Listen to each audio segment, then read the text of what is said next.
Namo tassa bhagavato arahato samma sambuddhassa. Homage to the Buddha, the blessed, noble, and fully self-awakened one. Okay, so I'm going to have some reflections on polarization.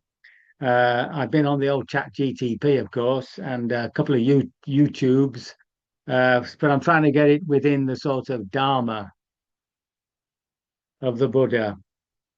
So polarization often happens in times of change, uncertain times. People take positions, but this would be fine, save for identity. So it's even on the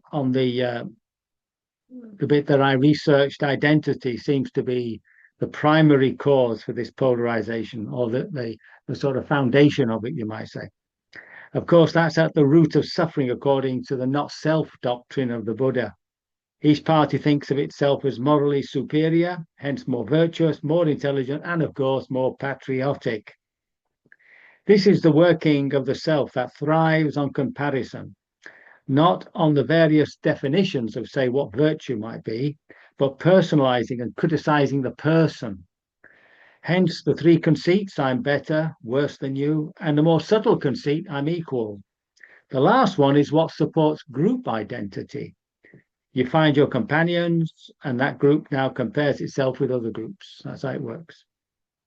When it comes to immigration, for instance, we have those who accept it and even say we need more of it, and the opposite, of course, who say it's a conspiracy to replace the white race.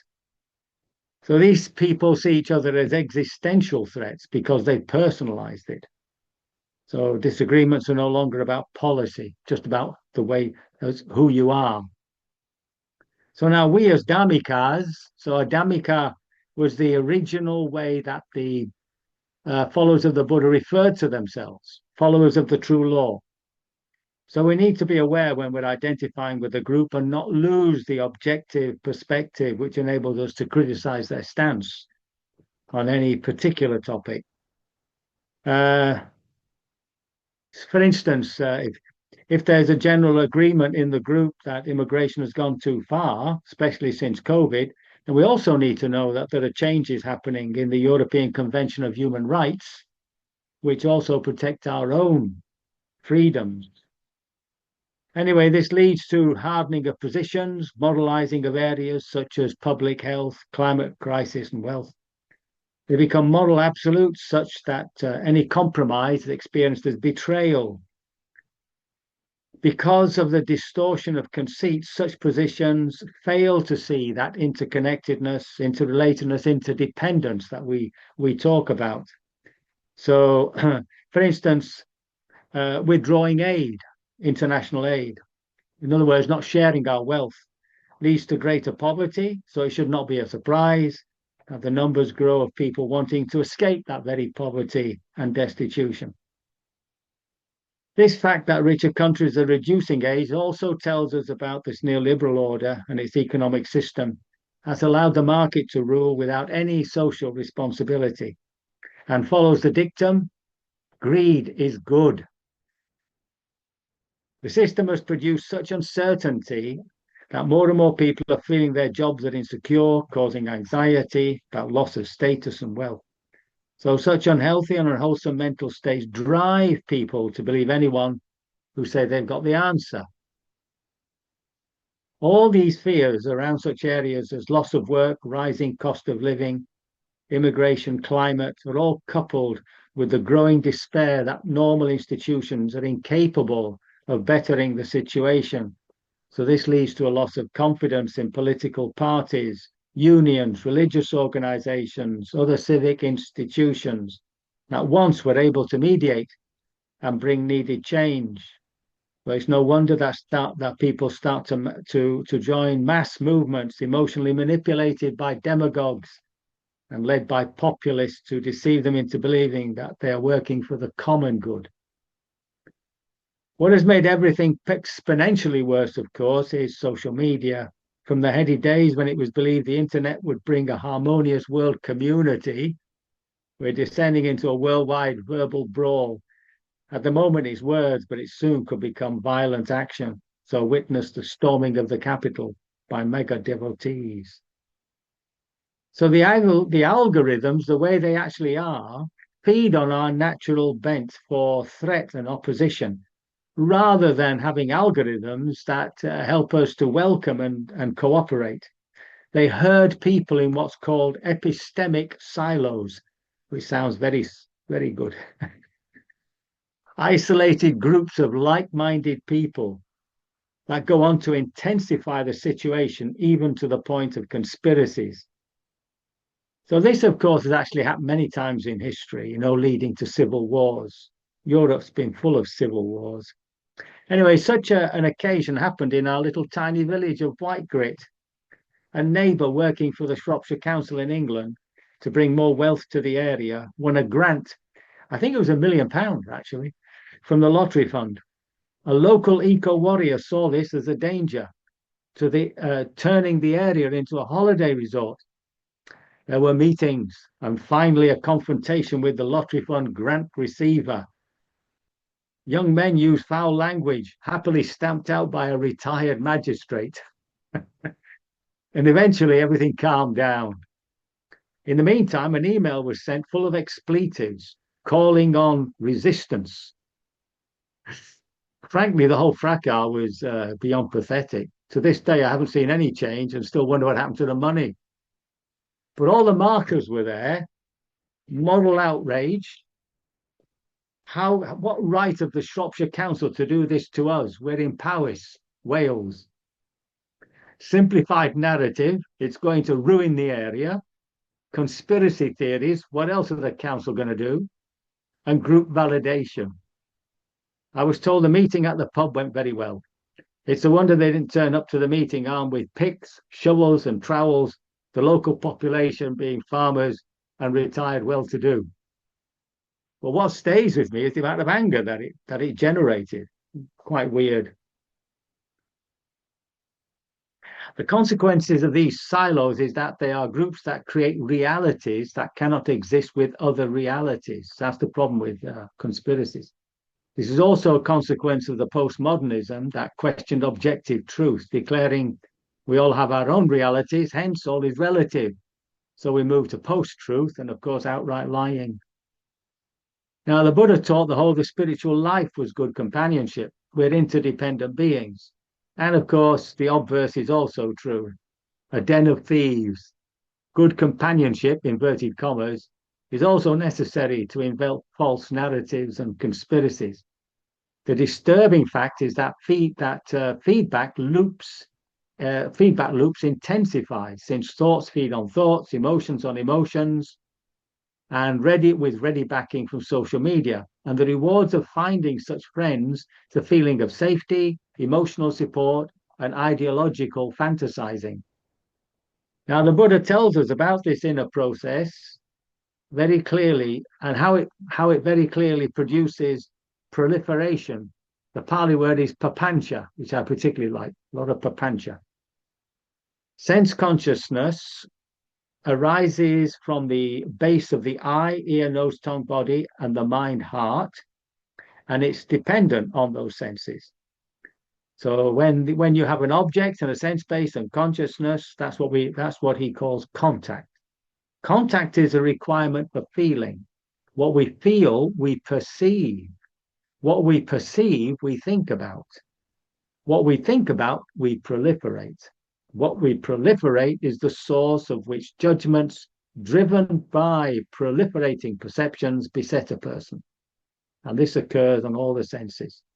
For those of you interested, that's from the Honeyball discourse in the Middle Length Sayings, number 18. So this same process is magnified between people, so that moral outrage rewarded by groups leads to certainty, and the group reinforces itself by denigrating the opposite groups, leading to a loss of empathy and to a loss of communication. So this distrust simply leads to a hardening of positions, especially where the others are seen as potential threats. And again, there's the emotional rewards of like-minded friends. So how can we do something to reverse the process, or at least undermine it? So we have here the basic cause lies in identity, how people define themselves. And this identity narrows to a particular cause, creating a barrier that expels anyone who disagrees, and then places verbal and other weapons on the barrier to destroy those it describes as enemies. For such alienated group, one is to point to a higher identity that embraces to some extent those of other parties. This is the work of politics, of course. So when it comes to immigration, for instance, both sides of the argument need to be lifted to a greater overall view of the situation. And this can be done through the very media that supports polarization by bringing opposing groups to dispute in the open. No matter how distasteful we may find some of the people, they need to be engaged in open debate. There's also the benefit of citizen assemblies that have been used to great effect in Ireland. I don't know why we don't have them in the UK, by the way, just weird. Perhaps the government finds them threatening. So when we identify with a cause, everything becomes saturated with me, and me is always right. We might refer to this as ego, but I prefer the old word pride. It finds it's hard to compromise, and any giving into the opposition is seen as a sort of shaming betrayal. But once we soften the grip and admit that no one has total exclusive truth and open up to another's views, compromise allows a wise solution. These are perspectives that there are perspectives that can accommodate different views. Enemies can become people we can discuss and argue with. And there's our Dharma practice. Now, as ordinary citizens, we need to make our views known to politicians, to our local MP, whenever possible, encourage the government to control media content. We also need to be sensitive to journalists to make sure we know who are non-partisan and independent. We need to be able to tell facts from comment. And when it comes to media, to limit the amount and type we allow into our hearts. Now, we also have to admit to our biases. Biases can be explicit, we're aware of them, or implicit, we're not aware of them. Prejudices, meanwhile, are those biases that we're actively developing. Acknowledging biases allows us to counteract their effect. It's virtually impossible not to have religious, racial, gender, and class bias. It's in the DNA of our culture. We may find that difficult to accept, but unless we're aware of them, they'll affect our behavior, and we may be embarrassed by Freudian slips and suddenly becoming self-defensive or aggressive when accused.